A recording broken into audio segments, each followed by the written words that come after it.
Good morning, friends. This is Mrs. Marple coming from the art room today.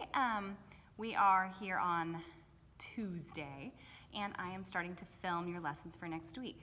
So I hope you guys enjoyed the painting project where you were painting the front and back cover.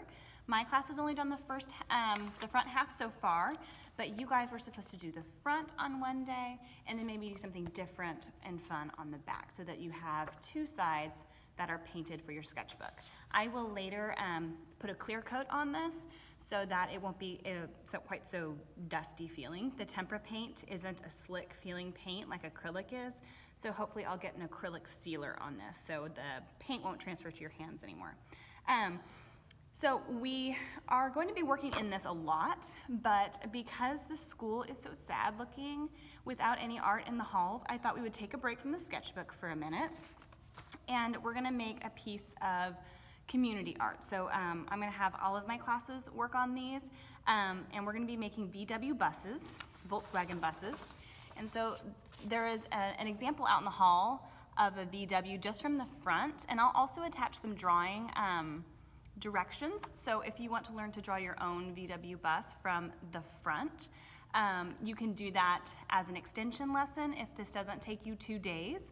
So for the first day, we're going to be working on this, and if you haven't finished it, the second day you can continue working, and if you have finished, you can do the draw along tutorial for the second day. So what I want you guys to do on your VW buses is I want you to think of a way to decorate this bus to make it special or unique. Now in your supply bags, you should have some different things like markers and crayons and maybe a pencil or pen, something like that inside of there. We're not going to use paint on this because it's not construction paper. This is a really thin copy paper. But the good thing about it is that markers show up really nice on this, crowns show up really nice. So you could use one or the other, or you could use both. When you use more than one material to color a piece of artwork, it's called multimedia, meaning more than one kind. So I really like how markers and crowns look together, but it's up to you how you want yours to look. So I'm gonna make a couple of examples and I'll show you how they turned out. I want you to maybe brainstorm some ideas. You can always write them or draw them on the back because the only thing that's gonna show is the front, and I do wanna display a lot of these in the hallway. So be thinking about the quality of your work. Things like coloring inside the lines, good color choices. You could even include a background on this, maybe show where your van is going. Maybe it's going on vacation, maybe it's a rocket ship van and so it's outer space out here. There's a lot of different fun things you could do with this. You could even turn this into a bunny van or a puppy car. You can put people on the inside. So I'm really interested to see what you guys turn out with. I'm gonna make a couple examples and I will show them to you here in just a little bit, but for right now you can pause the video if you want to so that you can brainstorm your own ideas, because I would really like to see some original ideas and not just Mrs. Marple's ideas. Okay, so I would hit pause and have a brainstorm session. You guys can ask each other for help on this. Maybe you guys could do different themes, or maybe you guys can have like a team of them if you want. It's really up to you. But I'm gonna stop talking and let you start brainstorming. Okay guys, welcome back. I hope you had some fun brainstorming some ideas for your VW buses. Remember I said that you could put people inside, so I decided to kind of go with that idea first, and I put some people in the driver's side here, and then I built my ideas around it. So this one has got kind of a biker dude inside there, and I felt like, what kind of a van would he have? And so I put flames on the side of this because there's a lot of different colors you can make your flames, and then the rest of the bus could be whatever color you wanted. So I've got one idea here, and then I drew a unicorn driving this van with rainbows and clouds on it, and I even added something to the top. So these are just some basic ideas here. And once you come up with your ideas and you narrow it down, you want to pick your favorite. I will go ahead and provide some extra copies for your teacher, so if you want to brainstorm on paper first, you're welcome to. But I want you to choose one to make for the hallway, okay? So I'm going to choose my unicorn one. I like that one the best. And so what I did is I drew the designs lightly in pencil first, which is always a great idea because pencil can erase, where Sharpie and pens do not. So I always have my students go over your idea in pencil first. If you're happy with it, then you can switch over to Sharpie and pen. So what I'm going to do now is I'm going to use a fine tip Sharpie, an ultra fine tip, but a black pen would work just as well. So my younger friends, you'll probably get a pen, and my older friends, you'll probably get a Sharpie, but either one works. And what you'll want to do is you'll want to go over these pencil lines so that they look just like the outline of the van. So it looks like it's supposed to be there. So I'm going to just go over these lines, and you can always add things with your Sharpie too. You just need to be careful because it won't erase. I've got my steering wheel here overlapping my unicorn face. I like the rainbow idea because I can use tons of color on this, and if you know Mrs. Marple, I love color, so anytime I can add the most amount of color to a picture, I'm probably gonna do it. And you can probably see as I go over this in Sharpie that I don't have to be directly on the pencil lines because I can always go back with my big eraser that's in my baggie, that little half piece of eraser, and erase any of these little lines that I'm not happy with. So you can sort of see how I'm doing this now. I'm going to go through and finish this up in Sharpie, and then I'll meet you back here when we're ready to talk about how to color. Okay guys, I forgot to add an extra step to this, unfortunately. If you, hopefully, before you've gone over this in Sharpie, you were able to put a placemat underneath. Mrs. Marple's usually so good about that. But we do want to protect the work surfaces in your classroom, so please make sure that you use a placemat before you use a permanent marker to go over your pencil lines. I hope that you're happy with your design because now it's time to color. After you go over your pencil with a quick eraser, if you let your pen dry, you can carefully do this. If you drew light enough with your pencil, you can just color without erasing these little lines, but I would like to have no pencil marks on my paper before I start coloring because some of these things I'm going to leave white, like my clouds. I want them to be nice and white, so I want to erase all of that.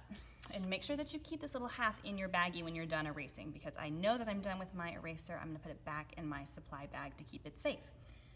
Now, I've got markers and crayons here. Like I told you before, I like the combination of the two. So what I'm going to do first is I'm going to color some of the small things with markers and color the big things with crayons because it works a lot easier that way.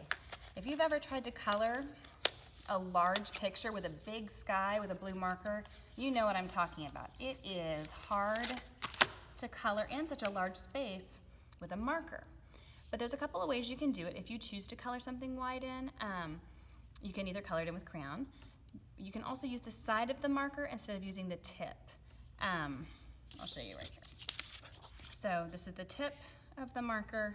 This is the side of the marker. Do you see how much broader that stroke is right there than this one? So if you want to color something large with a marker, go with the side of the marker.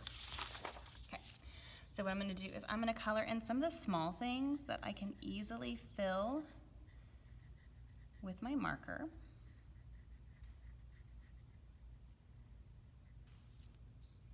I did some hearts in my headlights. I'm going to go slow to fill it in.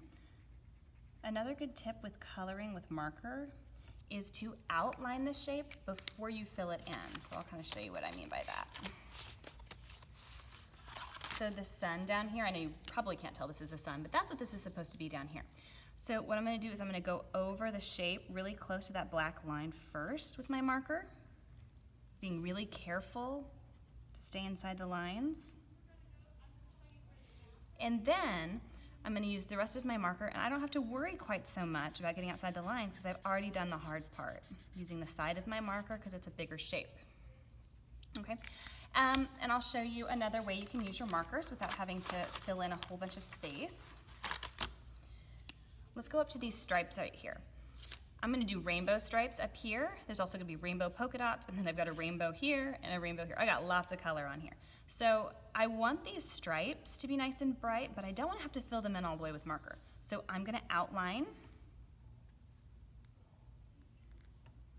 with my marker, doing the best I can to stay in my lines, but if you make a little mistake, that's okay too.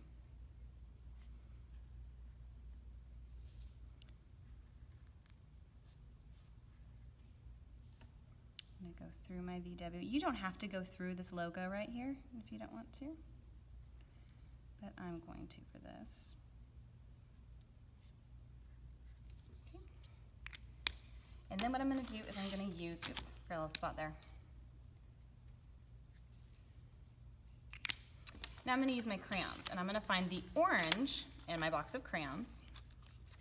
Okay. And now I'm lightly gonna color that in. If you wanna color waxy, you can. Just remember that this is your personal set of crayons. So if your crown breaks, that is your crown still. You need to keep it in your box. You don't get new ones if they break, because guess what? Broken crowns color just as good as brand new ones. I love crayons. They're so easy to use, and they're so nice for so many different kinds of projects. Okay, so I outlined in marker, and then I colored it in with the crayon, which took a lot less time because you can color a little bit faster with crayons than marker without it running out. All right, so I'm gonna stop here. I'm gonna finish my unicorn van, and we will come back when I'm all finished so we can see where to go, what the next step would be after you're done coloring. Welcome back, guys. So I have finished the coloring on mine using both markers and crayons. I even added a custom license plate in the front. I really like the way that this turned out. I think I may even still do my my bus with the flames on it later. I thought this was a great project. So I hope you enjoyed it too. Feel free to add a background. You could add, like I said, it could be underwater, outer space, Candyland. I would probably put this vehicle driving through maybe on a rainbow road or up in the clouds with some stars around it. Just something fun, but maybe with less color so that my van stands out against the background. So I would maybe want to tone it down with maybe just a blue or a purple or even a black like it's nighttime with the clouds and the stars. I can't wait to see what you guys come up with. I hope you have fun. The last part of this assignment, which is really important, is cleaning up your mess. So like I said, I use markers and crayons for this, so I've got a marker and crayon mess that I need to clean up. I want to make sure that I've got all of my markers in the box, and I want to make sure that I also have all of my crayons in its box and inside of my bag so I don't lose anything. If you borrowed a Sharpie or a pen from Mrs.Marple, make sure that the caps are put back on and put back in the bin so that I can come pick these up. See you guys next time.